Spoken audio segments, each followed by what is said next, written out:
Hello students, welcome to लेखांकन विद्यापीठ। एक बार फिर से स्वागत है आप लोगों का इस चैनल पर। एक ऐसा प्लेटफॉर्म जहां पर social studies, science, maths, English सारे सब्जेक्ट्स आपको मिलेंगे।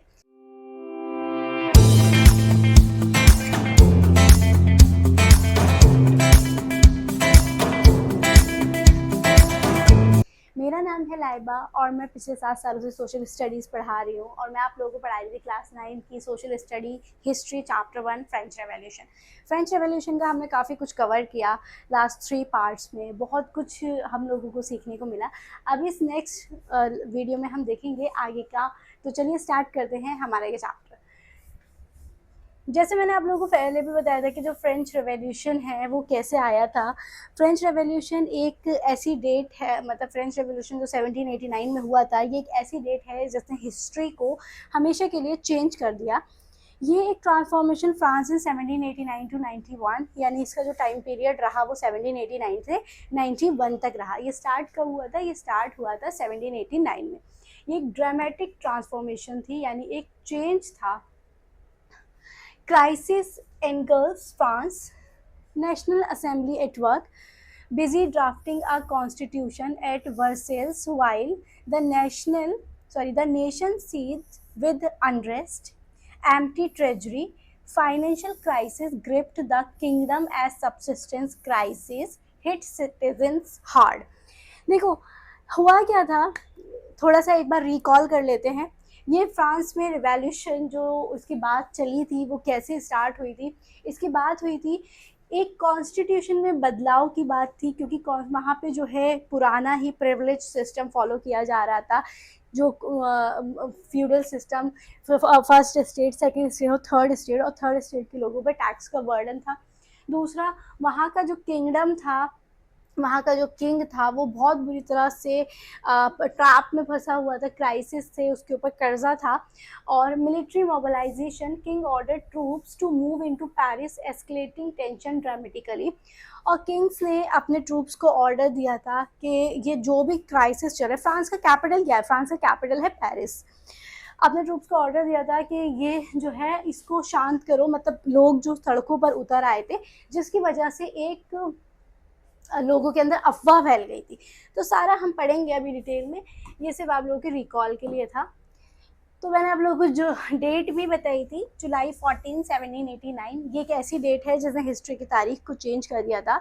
The storming of the Bastille, an agitated crowd stormed and destroyed the Bastille fortress, marking the explosive beginning of revolutionary action. This pivotal movement transformed simmering discontent into open rebellion. लोगों ने क्या किया, जब लोगों के अंदर गुस्सा बहुत ज़्यादा आ गया तो उन्होंने क्या किया, जितनी भी बिल्डिंग्स वगैरह थी, गवर्नमेंट बिल्डिंग्स थी, उसको तोड़ फोड़ दिया। और एक ये जेल थी, बेस्टिल जेल, जिससे ये लोग मतलब जो फ्रांस के पीपल थे वो बहुत हेट करते थे, उसके अंदर ये रिवॉल्यूशन स्टार्ट किया गया। और मतलब पूरी तरह से उसको जो कैदी वगैरह थे उसको उनको आज़ाद करा दिया, क्योंकि जो यहाँ के जेल में जो कैद होते थे लोग, वो बेसिकली राजा के जो, मतलब राजा जो जिस तरह से जस्टिस करता था वो लोग पसंद नहीं करते थे। इस वजह से इस जेल से लोग बहुत ज़्यादा नफरत करते थे, और यहाँ पे लोगों ने उधम मचाकर, बहुत ज़्यादा शोर मचाकर उनको आज़ाद कर दिया। कंट्री साइड इन रिवॉल्ट, रूरल पैनिक स्प्रेड। अब स्प्रेड हो गया, मतलब ये हो गया, र्यूमर्स स्प्रेड हो गए। रूमर स्प्रेड फ्रॉम विलेज, यानी रूमर्स फैल गए village to village, that lords had hired brigades to destroy crops. Lord यहाँ पे किंग को कहा गया है, यानी लॉर्ड जो है, किंग जो है, वो अपने क्रॉप्स के थ्रू, अपनी पुलिस के थ्रू लोगों को डिस्ट्रॉय कर देगा, लोगों को मार देगा। Fair gripped the country side, और पूरे कंट्री में, पूरे विलेज टू विलेज जो है, इस बात का एक डर बैठ गया लोगों में। Peasant uprising, caught in frenzy, peasants seized hoes and pitchforks, attacking chattocks and looting hoarded grain. अब लोगों ने क्या करा, ये जब सारी चीज़ें हो रही थी, मैंने आप लोगों को एक चीज़ और भी बताई थी, सारी चीज़ें एक दूसरे से इंटरलिंक हैं। फ्रांस में क्या प्रॉब्लम हो रही थी, एक तो पॉपुलेशन बढ़ गई थी, जिस वजह से लोगों के पास खाने को नहीं था, पॉपुलेशन बढ़ गई थी, बट जो एक्चुअल में चीज़ें थी वो उतनी ही थी। तो लोगों ने ना लूट मार मचा दी, मतलब अनाज को लूटना और मतलब अटैक, ये वो, मतलब सारी ऐसी चीज़ें होने लगी जिससे कंट्री का माहौल ख़राब होता है। अब क्या हुआ, noble flight and royal submission.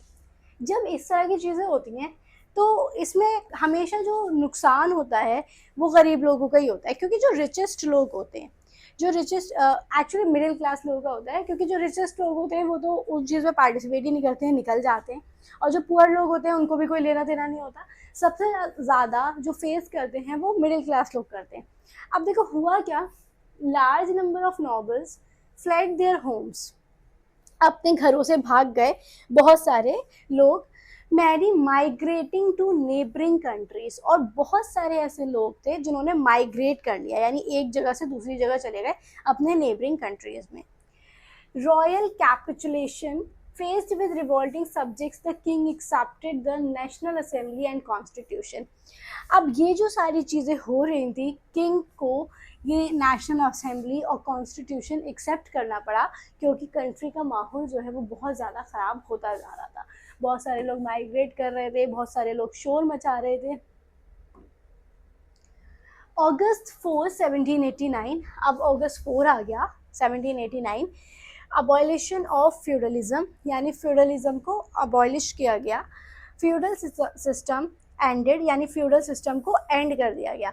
Assembly passed decree abolishing feudal obligation and taxes in a single night, यानी एक रात के अंदर अंदर ये जो फ्यूडल सिस्टम था इसको ख़त्म किया गया।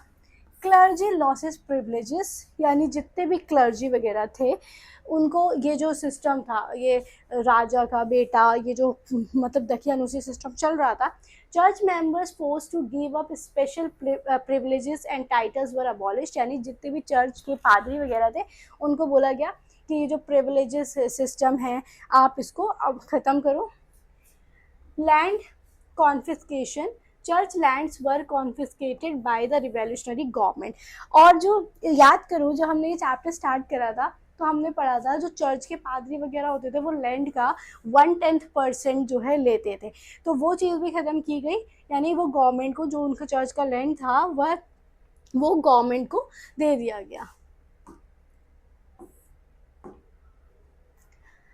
अब क्या हुआ, अब हुआ कॉन्स्टिट्यूशनल मोनार्की स्टैब्लिश्ड। अब कॉन्स्टिट्यूशनल मोनार्की स्टैब्लिश हो गई, ये हुई 1791 में। रिवॉल्यूशन कब हुआ था, रिवॉल्यूशन हुआ था 1789 में, और अप्रॉक्स 2 साल बाद 1791 में एक कॉन्स्टिट्यूशन मोनार्की स्टैब्लिश्ड हुई। तो national assembly completed the draft with main objective to limit monarchial powers. Powers were separated and assigned to different institutions, legislature, executive and judiciary। जो पावर है वो डिवाइड की गई लेजिस्लेचर, एग्जीक्यूटिव एंड जुडिशरी में। अब ये क्या होता है ये भी हम लोग पहले डिस्कस कर चुके हैं। लेजिस्लेचर जो लॉ बनाता है, एग्जीक्यूटिव जो लॉ को पास करता है, और जुडिशरी जो मतलब जज करता है, चीज़ों को फैसला करता है। France become a constitutional monarchy. अब फ्रांस बन गया एक कॉन्स्टिट्यूशनल मोनार्की, उसमें क्या आ गया, कॉन्स्टिट्यूशन आ गया।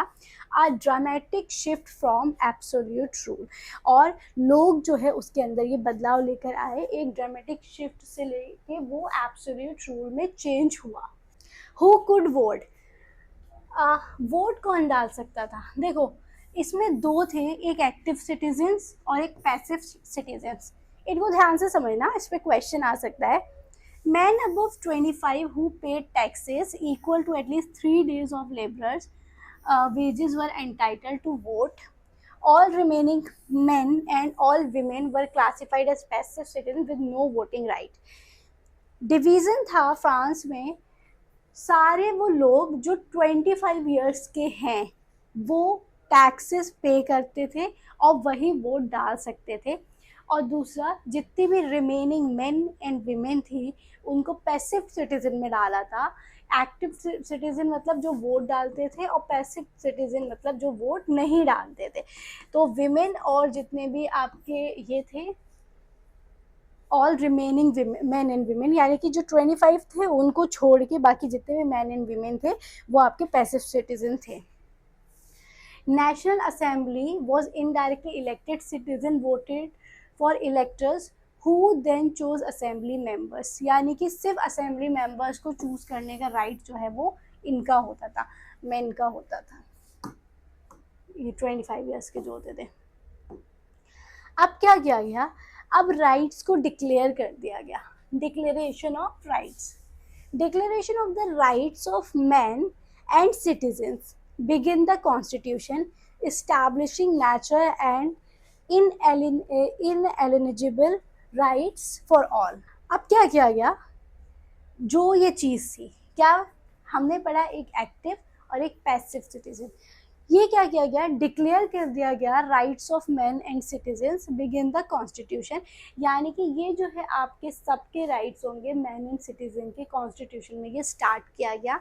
Equality before law, all citizen equal under legal system, यानी कि जितने भी सिटीजन्स थे वो लीगल सिस्टम के अंडर आए. ये क्या हुआ, डिक्लेरेशन ऑफ राइट हो गया, यानी राइट्स को डिक्लेयर कर दिया गया.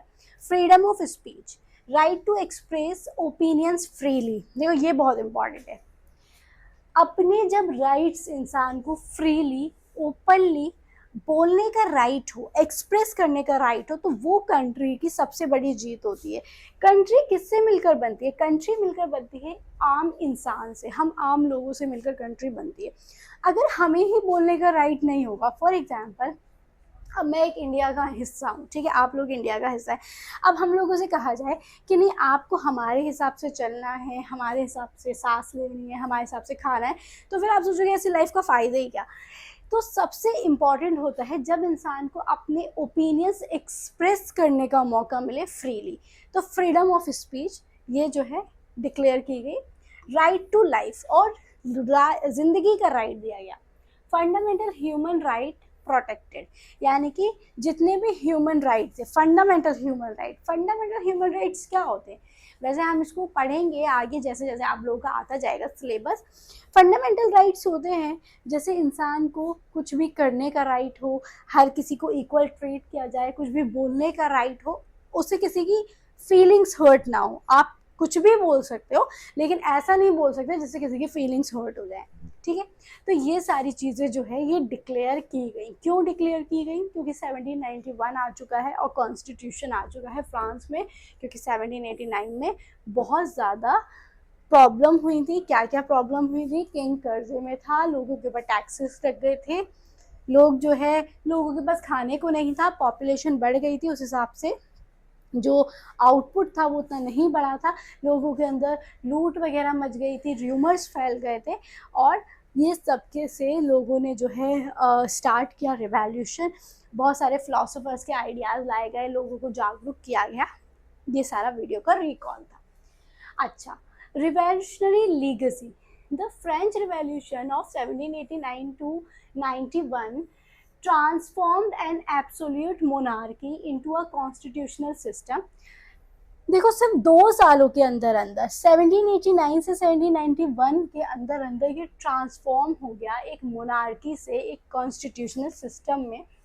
abolished feudalism and established fundamental human rights. यानी कि जो फ्यूडलिज्म था, फ्यूडलिज्म क्या था, हर एक चीज़ आप लोग बहुत ध्यान से याद रखो. फ्यूडलिज्म था ये जो आपका डिवीज़न था, फर्स्ट स्टेट के लोग, सेकंड स्टेट के लोग और थर्ड स्टेट के, ठीक है. तो फ्रांस एक ऐसा कंट्री था जहाँ पर 2 साल के अंदर अंदर एक ट्रांसफॉर्मेशन आया, मोनार्की से लोग जो है कॉन्स्टिट्यूशनल सिस्टम आया, फ्यूडलिज्म को अबॉलिश किया गया and establish fundamental human rights, और जितने भी ह्यूमन राइट्स थे वो इस्टेब्लिश किए गए. क्या क्या हुआ किन किन डेट्स में, ये इम्पॉर्टेंट है इसलिए ये मैंने अलग से लिखी है. जुलाई 14 1789 स्टॉर्मिंग ऑफ बेस्टाइल, यानी कि वो जो जेल को तोड़ दिया गया. अगस्त 4 1789 फ्यूडलिज्म अबॉलिश्ड, ये फ्यूडलिज्म जो था इसको अबॉलिश किया गया. 1791 कॉन्स्टिट्यूशनल मोनार्की स्टैब्लिश, यानी कॉन्स्टिट्यूशनल मोनार्की स्टैब्लिश की गई, कॉन्स्टिट्यूशन आया कंट्री में. ये जो इवेंट्स थे, these events led the foundation for modern democratic principles and inspired revolutionary movement world wide. देखो ये बहुत इंपॉर्टेंट है, यानी इसने क्या किया, ये जो रिवॉल्यूशन आया इसने रिवॉल्यूशनरी मूवमेंट वर्ल्ड वाइड, मतलब पूरे वर्ल्ड वाइड लेवल पर अब लोगों को ये ख्याल आया, ये जहन में आया कि हम जब फ्रांस रिवॉल्यूशन ला सकता है तो हम क्यों नहीं ला सकते। सबसे पहले जो रिवॉल्यूशन आया था वो फ्रांस में आया था, और उसके बाद आहिस्ता आहिस्ता बहुत सारी कंट्रीज में रिवॉल्यूशन आया है। तो इसने सिर्फ एक फ्रांस को ही नहीं, पूरी हिस्ट्री को इस तरह से बदल दिया। तो ये डेट्स कुछ बहुत इंपॉर्टेंट है, जुलाई 14, अगस्त 4 और 1791 में कॉन्स्टिट्यूशन आया। फ्रांस में ये जो मोनार्की सिस्टम था वो हटाया गया। इसमें लुई 16 की एक अहम भूमिका ये थी कि लुई 16 उस तरह का किंग नहीं था जैसे उसे कंट्री के हिसाब से चलना चाहिए था। तो ओवरऑल इस चैप्टर का व्यू ये है कि फ्रांस में रिवॉल्यूशन लाने के लिए लोगों ने क्या क्या किया। सबसे अहम होता है लोग जो है मतलब जब सब मिलकर एक कंट्री में चेंज लाने की कोशिश करते हैं। उसके बाद ये एक मॉडर्न डेमोक्रेटिक प्रिंसिपल है एंड इंस्पायर्ड, और इससे बहुत सारी जो कंट्रीज़ थी, मतलब दुनिया में और भी बहुत सारी कंट्रीज वो इंस्पायर्ड हुई। आई होप आप लोग भी इंस्पायर्ड हुए होंगे, आप लोगों को ये वीडियो अच्छा लगा होगा और आप भी कुछ रिवॉल्यूशन लेकर आओगे अगर कहीं पर भी कुछ भी गलत होगा तो। अगर आपको ये वीडियो अच्छा लगा हो तो इस चैनल को लाइक शेयर सब्सक्राइब ज़रूर करें। इस चैप्टर के 2 वीडियोस और हैं जिसको मैं आपको बताकर इस चैप्टर को फाइंड अप कर दूँगी, और फिर उसके बाद मैं आप लोगों को इसके कुछ क्वेश्चन आंसर भी दे दूँगी। तब तक के लिए थैंक यू सो मच।